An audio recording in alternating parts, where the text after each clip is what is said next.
Assalamualaikum warahmatullahi wabarakatuh. Selamat pagi semuanya. Bagaimana kabar kalian semua? Ya, semoga kalian sehat selalu ya. Ya, kita kembali lagi di mata kuliah studi kelayakan bisnis. Hari ini kita akan membahas metode penyusutan dalam kelayakan bisnis dan juga fungsinya itu untuk apa sih? Kenapa kita harus belajar penyusutan di studi kelayakan bisnis? Ya, saya hari ini akan menjelaskan beberapa poin-poin dalam metode penyusutan untuk studi kelayakan bisnis. Ya, langsung aja ya ke slide-nya. Oke. Ya, bismillah. Untuk kali ini saya akan menjelaskan apa itu penyusutan dan juga apa aja sih metode dalam perhitungan penyusutan.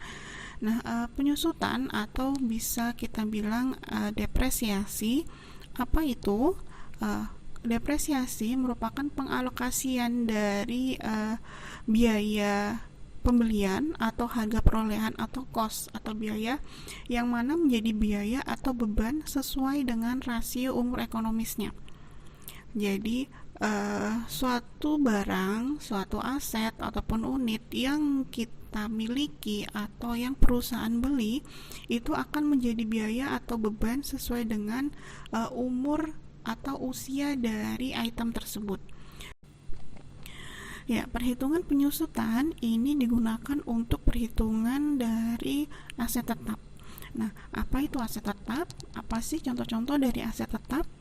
Nah, aset tetap itu dicontohkan seperti alat, kemudian mesin, bangunan, gedung, kemudian fasilitas, kendaraan, perangkat komputer, dan juga lainnya.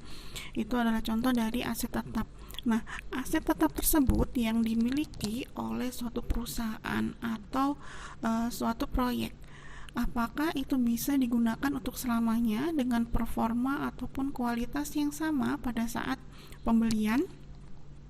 Nah, kita pasti sudah mengetahui bisa saja dari fisik atau dari bentuk item tersebut sama seperti pada saat kita pertama kali membelinya, tapi dalam segi kualitas ataupun dari segi fungsi dari kerjanya itu pasti akan berkurang setiap tahunnya.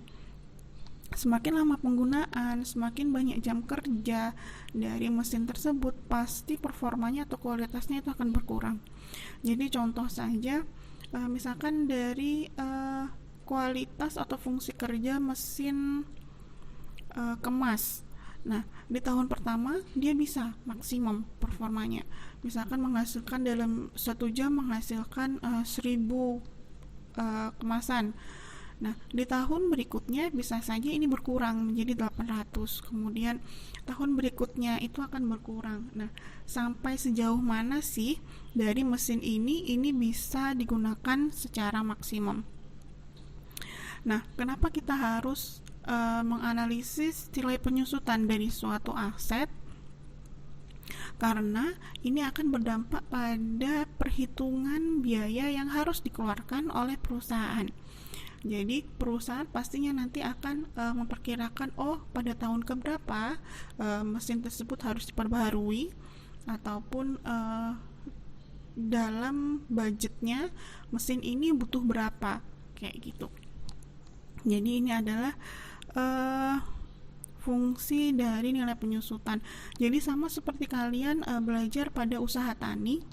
Di usaha tani pasti kalian menghitung penyusutan dari alat-alat yang digunakan. Jadi kalau di usaha tani misalkan cangkul, kemudian arit, nah itu pasti akan dihitung penyusutannya. Ini sama seperti untuk studi kelayakan proyek.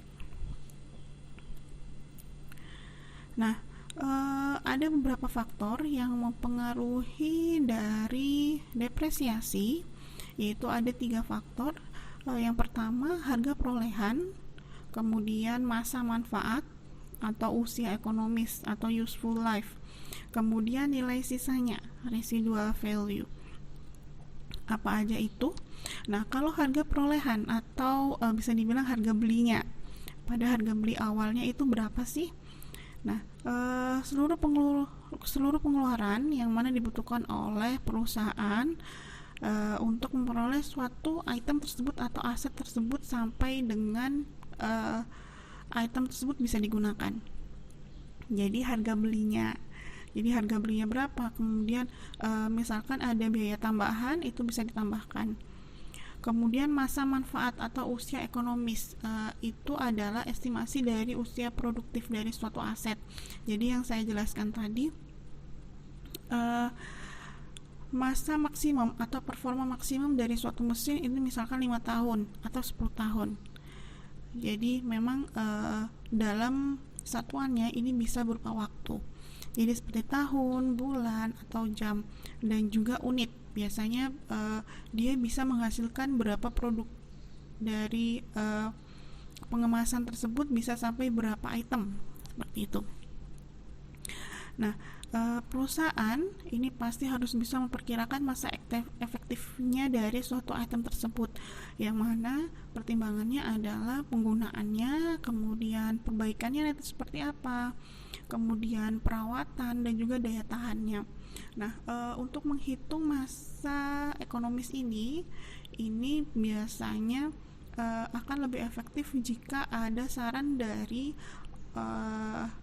orang ataupun perusahaan yang pernah menggunakan. Jadi experience-nya itu yang dibutuhkan oleh perusahaan dan menjadi pertimbangan untuk masa ekonomisnya. Kemudian nilai sisa residual value. Untuk residual value ini estimasi dari nilai aset pada akhir masa pemakaian, masa ekonomisnya, di mana item tersebut sudah tidak digunakan lagi. Nah, berapa sih nilai akhir dari item tersebut? Nah, misalkan dicontohkan aja mesin fotokopi atau mesin produksi di suatu pabrik lah. Nah, ini masa ekonomisnya 5 tahun. Nah, setelah 5 tahun ini biasanya diapakan? Kalau misalkan ini dijual kembali ataupun dibuangkah atau seperti apa, ini bernilai berapa sih, ya itu. Nah, itu adalah faktor dari depresiasi. Sekarang kita masuk ke metode penyusutannya. Nah, untuk pemilihan metode ini pasti sangat tergantung dari proyek dan juga jenis asetnya. Semakin besar proyek akan semakin komplit dalam perhitungan nilai penyusutannya, dan semakin skalanya kecil ini akan cenderung ke metode yang sederhana. Nah, kalau yang skala relatif kecil ini biasanya ke metode rata-rata garis lurus, itu yang biasanya kita kerjakan. Kemudian untuk yang proyek skala besar ini biasanya metode bunga majemuk, yang mana ada pengaruh dari faktor lain seperti tingkat bunga. Nah, ada 4 metode penyusutan. Yang pertama ada metode rata-rata, kemudian metode bunga majemuk, metode penurunan, dan juga metode gabungan. Jadi di dalam metode rata-rata ini bisa dihitung dari garis lurus, kemudian jam kerja mesin, jumlah produksi. Untuk metode bunga majemuk ini bisa dilihat dari anuitasnya, kemudian penyisihan dana, dan juga untuk metode penurunannya ini bisa dilihat dari jumlah angka tahunan dan juga persentase. Kemudian metode gabungan ini kalau misalkan asetnya lebih dari satu dengan berbeda masa ekonomis dan juga berbeda nilai akhirnya, ini biasanya menggunakan metode gabungan. Nah, kalau untuk metode garis lurus, kita masuk ke metode rata-rata, yang mana ada garis lurus, kemudian berdasarkan jam kerja mesin dan juga jumlah produksi.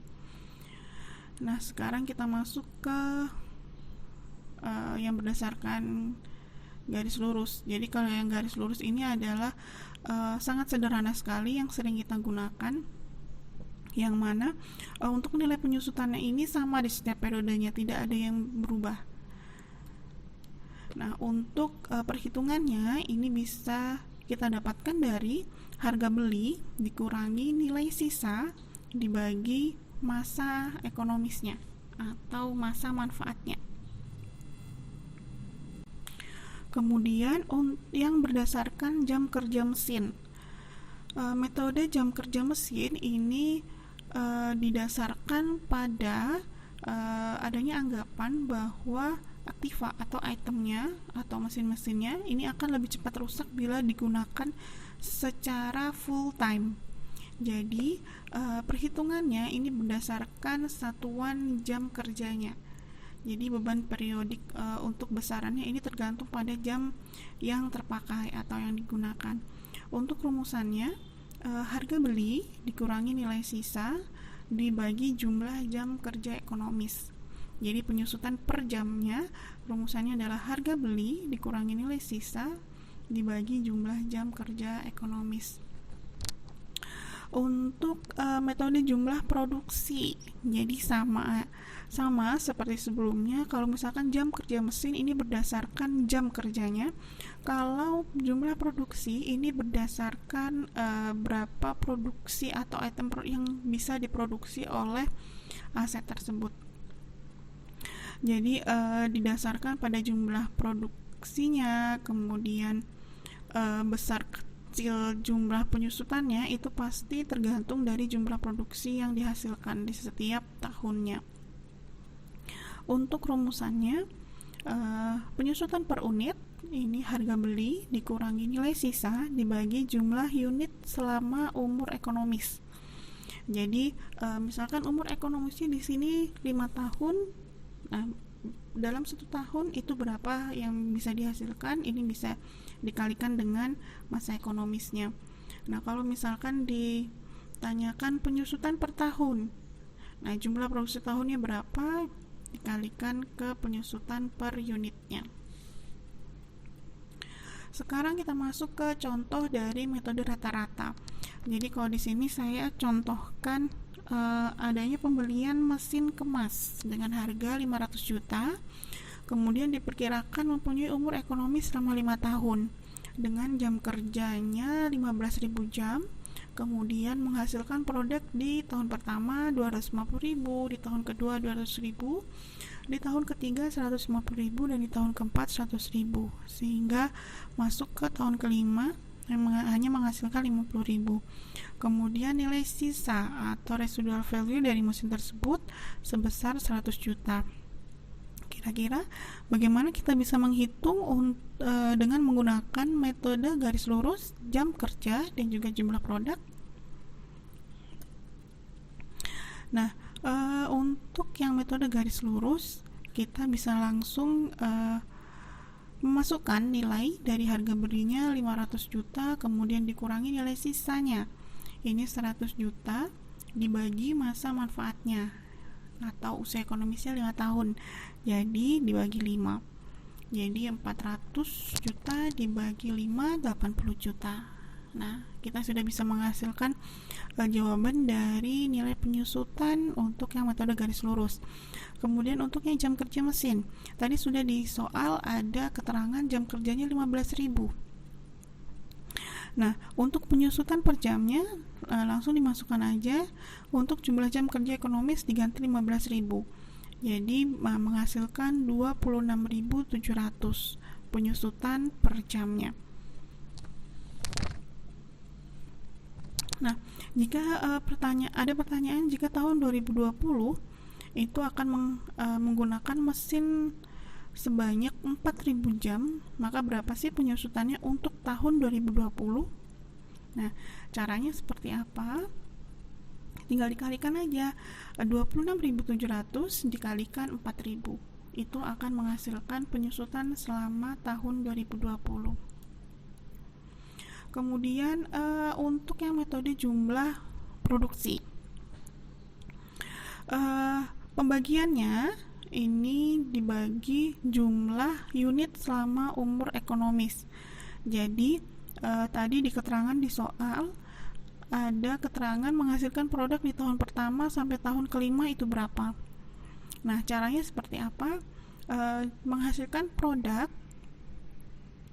itu di jumlah dari tahun 1 sampai tahun kelima itu mendapatkan hasil berapa. Jadi kita langsung masuk ke rumusan harga beli dikurangi nilai sisa, kemudian jumlah unitnya selama umur ekonomisnya. Di sini didapatkan jumlahnya 750.000 unit. Nah, langsung dibagi, berarti 400 juta yang dibagi 750.000 ini menghasilkan penyusutannya 534. Nah, sekarang ada pertanyaan, berapakah penyusutan di tahun pertama? Langsung dikalikan saja jumlah produk di tahun pertama dikalikan dengan penyusutan per unitnya itu berapa. Berarti misalkan di tahun pertama 250.000 dikalikan 534.000. Nah, itu hasil dari penyusutan untuk tahun pertama. Sampai ke tahun kelima berarti 50.000 dikalikan 534. Nah, kita sudah menghasilkan penyusutan di tahun 1 sampai ke 5. Nah, itu tadi contoh soal dari untuk metode rata-rata.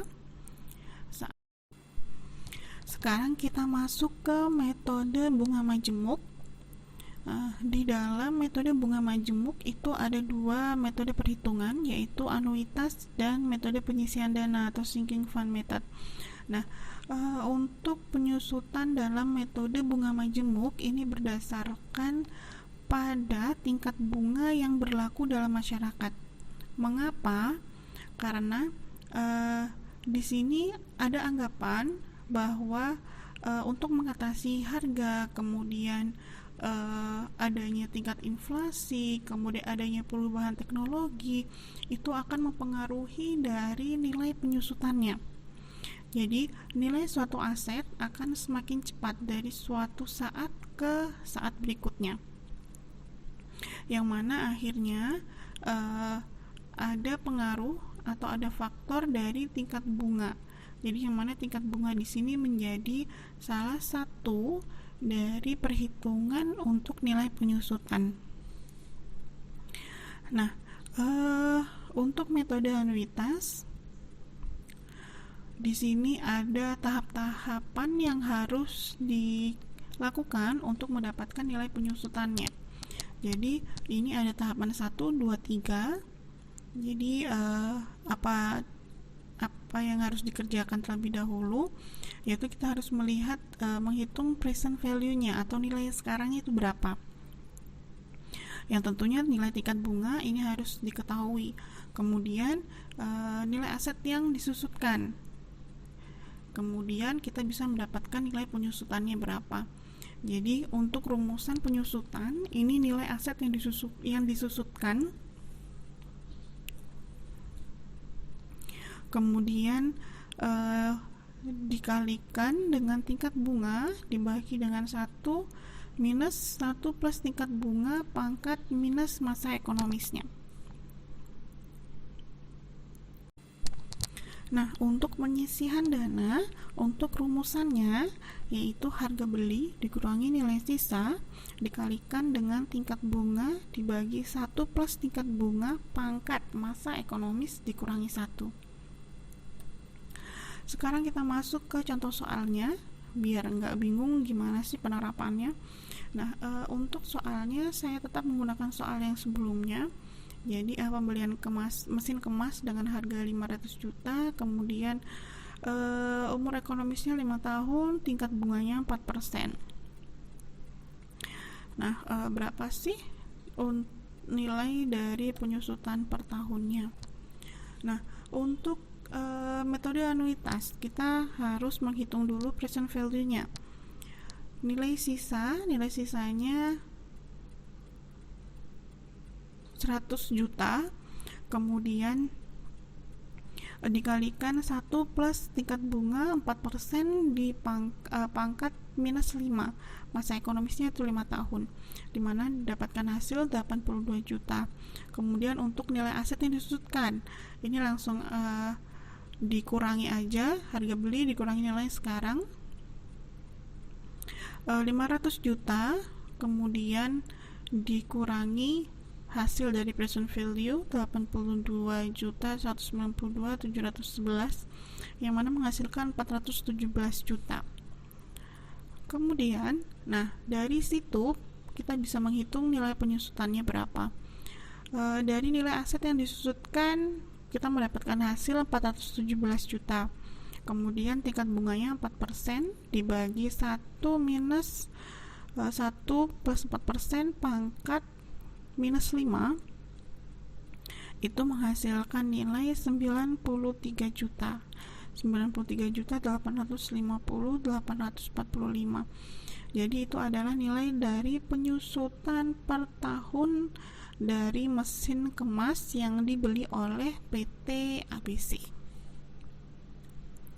Kemudian dari penyisihan dana, untuk metode yang penyisihan dana ini langsung dikurangi saja dari harga beli, dikurangi nilai sisa, kemudian dikalikan dari tingkat bunga dibagi dengan 1 plus tingkat bunga di pangkat masa ekonomis minus 1, dan ini menghasilkan nilai penyusutan per tahunnya 73.850.845 untuk nilai dari penyusutan per tahun metode penyisihan dana. Nah, sekarang kita masuk ke metode penurunan. Dalam metode penurunan ini ada 2 metode. Ada metode jumlah angka tahunan dan presentase atau saldo menurun. Nah, untuk metode jumlah angka tahunan ini jumlah dana penyusutan yang mana harus dikeluarkan pada setiap tahunnya berdasarkan jumlah angka tahunan dari umur ekonomis aset tersebut. Kemudian kalau untuk yang saldo menurun ini berdasarkan metode penyusutan persentase rata-rata yang juga hasil pembagian dari nilai aset yang dinilai dalam keadaan baru dengan umur ekonomis dari aset. Sekarang kita masuk ke rumusannya, itu seperti apa. Kalau untuk yang jumlah angka tahunan, perhitungannya adalah penyusutan tahun ke berapa atau ke N sama dengan umur ekonomis dikurangi N-1 dibagi penjumlahan umur ekonomisnya berapa dikalikan harga beli dikurangi nilai sisa. Kemudian untuk yang metode saldo menurun, untuk perhitungannya penyusutan tahun ke N sama dengan 2 kali 100% dibagi masa ekonomisnya, kemudian dikali nilai aset tahun ke berapa. Kita akan coba langsung masuk ke contoh soalnya agar kita bisa lebih paham. Untuk soal sama ya, jadi agar lebih paham saya menggunakan soal yang sama. Kita langsung aja ke jawabannya.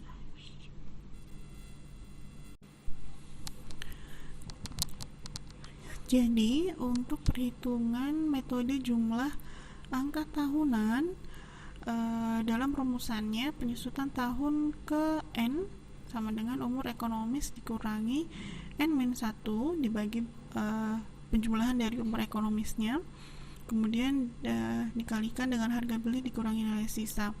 Jadi kalau misalkan kalian ingin melihat penyusutan tahun ke 1 atau tahun pertama, nah umur ekonomisnya itu berapa, ada misalkan 5 tahun, kemudian dikurangi, misalkan di tahun pertama berarti N-nya itu 1, berarti 1 dengan 1 berarti 0, berarti tetap 5, dibagi penjumlahan umur ekonomis. Jadi penjumlahan ini umur ekonomisnya sampai 5 tahun. Jadi kalian hitung 1 ditambah 2 ditambah 3 ditambah 4 dan ditambah 5, ini jumlahnya adalah 15, dikalikan 400 juta, dan itu menghasilkan 133 juta. Nah, kalau kalian ingin melihat penyusutan di tahun kedua, berarti 5 dikurangi N-1, 2 dikurangi 1, berarti 5 dikurangi 1, berarti umur ekonomisnya ini nilainya 4, kemudian penjumlahan umur ekonomisnya itu tetap, dan dikalikan 400 juta, dan itu selanjutnya sampai ke tahun kelima. Berarti kalau penyusutan tahun kelima, umur ekonomis 5 dikurangi 5 minus 1 berarti 4, berarti nilainya adalah 1 per 15 dikalikan 400 juta. Nah, itu adalah hasil untuk penyusutan tahun kelima. Untuk yang metode saldo menurun atau presentase, nah, kalian menghitungnya penyusutan tahun, misalkan penyusutan tahun pertama ini 2 kali 100% dibagi 5 dikalikan nilai aset tahun ke N. Jadi misalkan penyusutan tahun pertama ini nilai asetnya itu 500 juta. Nah, ini berarti perkaliannya dikalikan 500 juta. Kalau misalkan penyusutan tahun kedua, nah, kita sudah menghasilkan nilai penyusutannya 200 juta. Berarti nilai asetnya ini pasti akan berkurang menjadi 500 juta dikurangi 200 juta, yang mana hasilnya 300 juta. Berarti untuk penyusutan tahun kedua, berarti 2 dikalikan 100% dibagi 5 dikalikan 300 juta. Dan itu seterusnya sampai penyusutan tahun ke 5 atau ke masa ekonomisnya. Nah, jadi itu adalah contoh dari metode penurunan. Nah, kalau untuk metode penyusutan gabungan, ini kapan digunakan?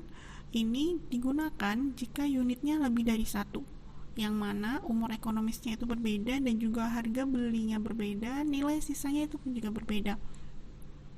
Perhitungannya itu seperti apa? Jadi untuk perhitungannya ini sederhana, jadi sama seperti perhitungan metode penyusutan garis lurus. Jadi kalian menghitung untuk menggunakan metode garis lurus per item.